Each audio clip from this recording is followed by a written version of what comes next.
자, 이화의 월백하고다. 이조년이라는 분의 시조. 이화, 백꽃. 백꽃에 대한 개념을 몰라도 이해할 수 있는 시, 물론 그런 것도 있을 수 있는데 알면 훨씬 더 시 주제에 가깝게 갈 수 있다.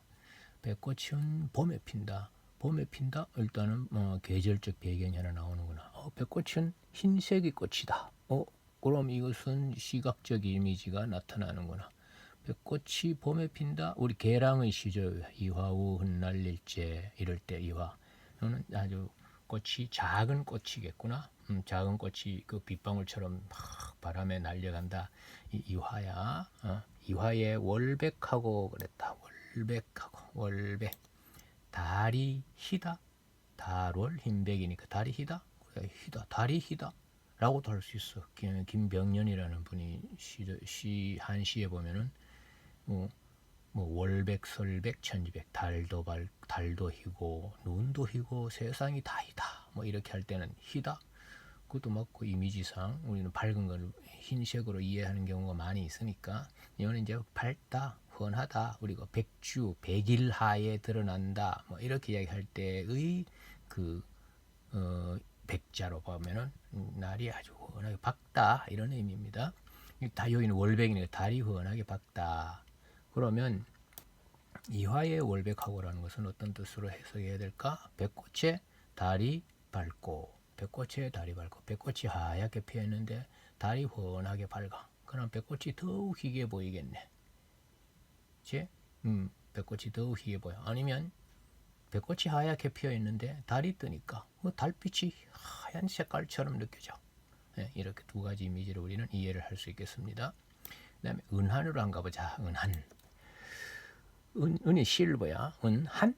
한은 우리 중국이 한나라, 우리 한자 할 때 한나라 이름이기도 하고, 사나이 뭐 치한 할 때 한이기도 하고, 근데 역시 강 이름이 우리 한강 할 때 강자잖아요. 그러면 이 한은 강이라고 보면 돼. 그럼 은강, 강이라는 것도 또 있잖아. 하, 은하. 그 강의 물음물이 은하수. 은하는 은하수. 우리 흔히 하는 은하수야. 그럼 이건 정작 진짜 요거는 은빛이 있네. 은빛. 은빛 강이야. 은하수. 은하수. 근데 실제로 은하수는 뭐예요? 별이잖아요. 별을 강이라고 비유해 놓은 것이죠. 은빛 강이라고. 언제 나타나는데? 밤에 나타나지. 이 앞에 우리 나왔던 달과 이 은한, 당연히 어울리는 시간적 배경이 됩니다. 그런데 구체적인 시간을 드러내고 있네요. 삼경이라 그랬어요. 삼경. 삼경이란 것은 밤을 세 부분으로 나눕니다. 세 부분. 그래서 밤이란 10시간을 세 부분으로 나누었을 때 초경, 이경, 삼경, 사경, 오경 이렇게 이야기를 합니다. 그래서 삼경은 우리가 일반적으로 하면 밤 0시, 0시를 기준으로 해서 앞뒤 1시간에서 2시간을 가리키는 말이에요. 굉장히 아날로그식 이해죠.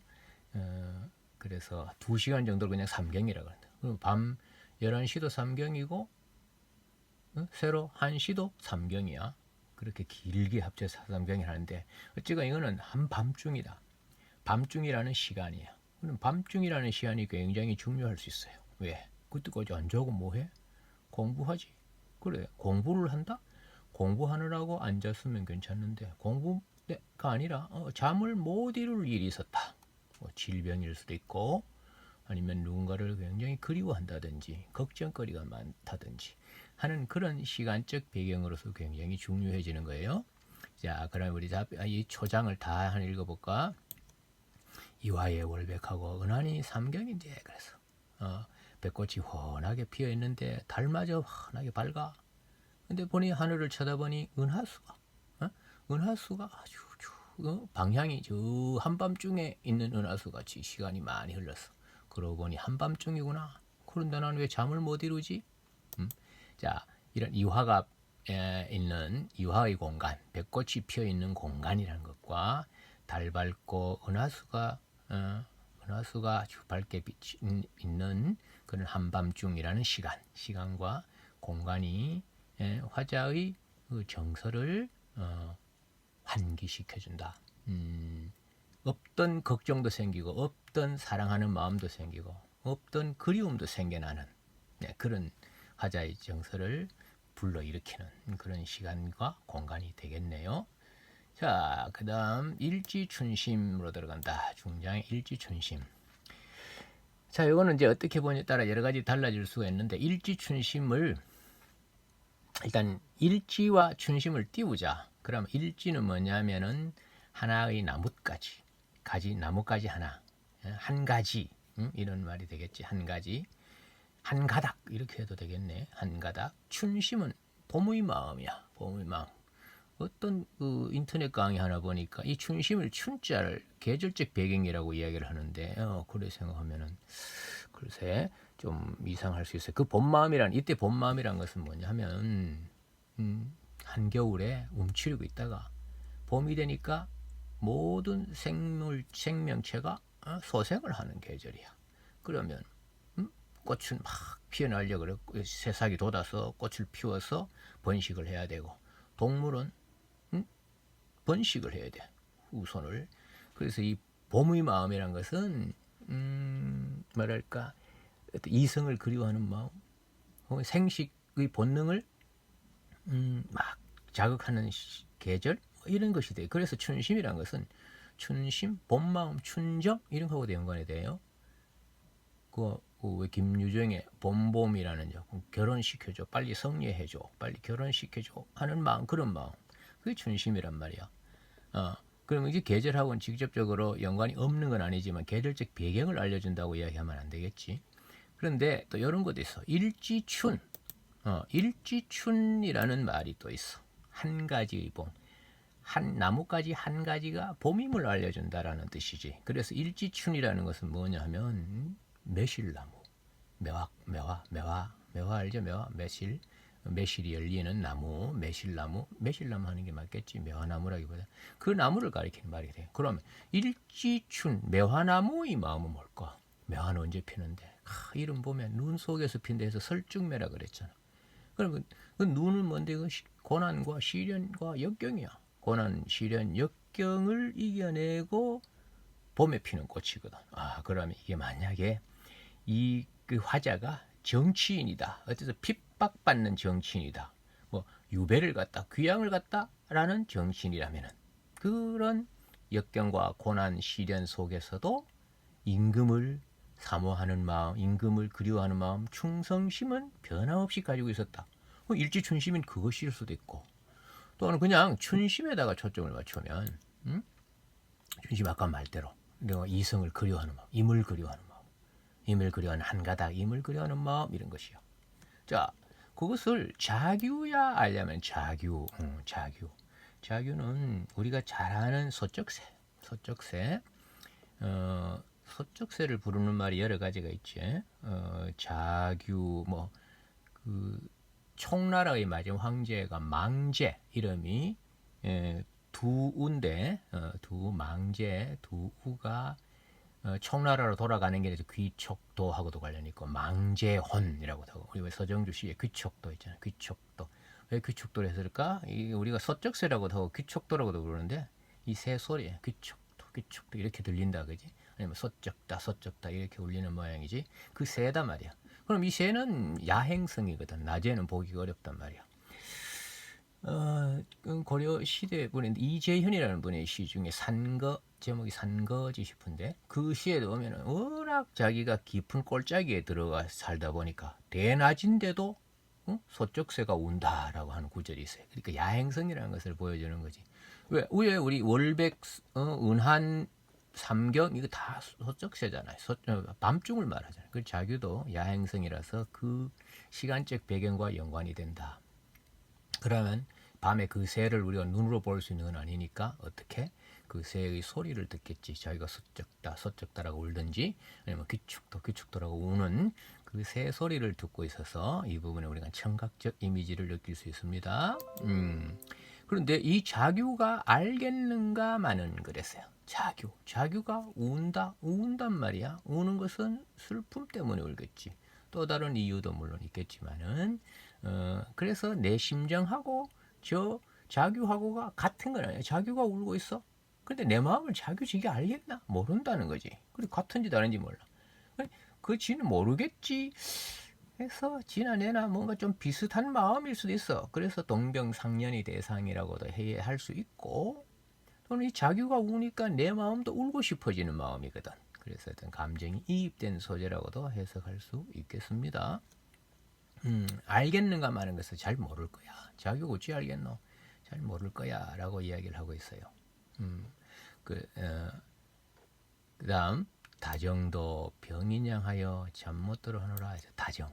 자, 정이 많다. 오늘 우리가 다정하다라는 말을 써요. 정이 참 많다. 그런데 정은 온갖 정이 다 있어. 미운 정, 고운 정이라는 말이 있듯이 정이 온갖 정이 다 있는데 미운 정, 고운 정도 다 정은 정이잖아. 그럼 정이 많다. 미운 정이 많으면 미운 기고, 고운 정이 많으면 고운 건데 온갖 감정 이렇게 해석할 수도 있겠지. 여러 가지 다양한 감정, 다양한 감정.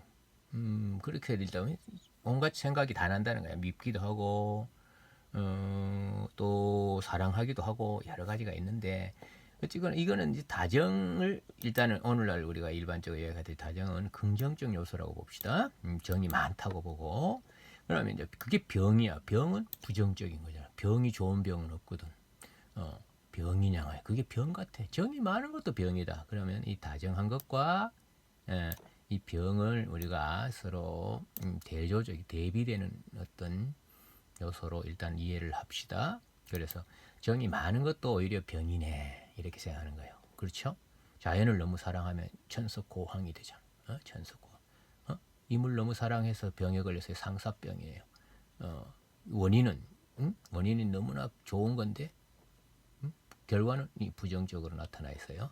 다정도 병인 양하여 병인 것처럼 느껴져서 잠 못 들어 하노라. 잠을 못 들어. 자, 시간이 이때야. 대낮이면은 삼경이니까 잠 못 드는 게 문제지. 대낮이면은 잠이 드는 게 문제잖아.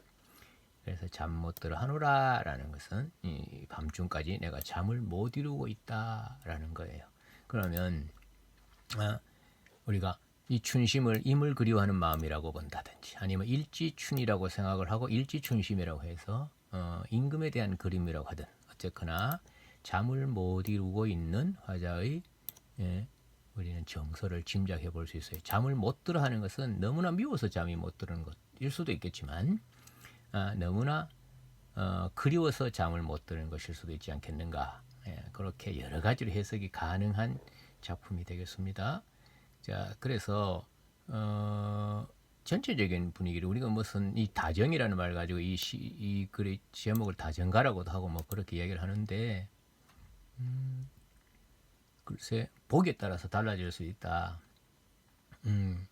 너무나 이미 미워서 잠이 못 드는 것일 수도 있고 너무나 이미 그리워서 잠을 못 이루는 것일 수도 있고 근데 우리 지금까지 대부분은 너무나 사랑한 나머지 그게 병이 되어서 잠이 안 온다라고도 이야기를 합니다. 그런데 우리가 다정을 어떻게 보냐에 따라 달라졌겠죠.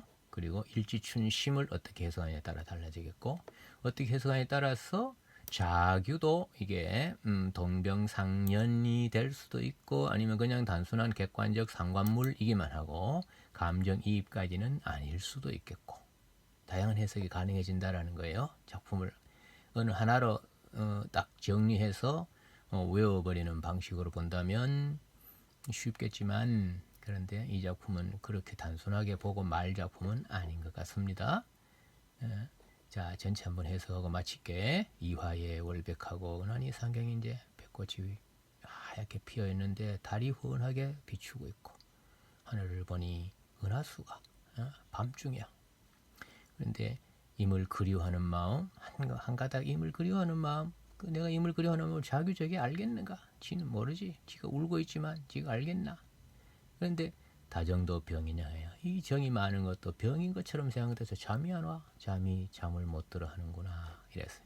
마지막에 이 노라라는 서술어를 씀으로써 화자 나가 생략되어 있다는 것을 알 수 있습니다. 노라는 1인칭 주어에 사용되는 종결놈이기 때문에 그렇습니다. 자, 여기까지 합시다.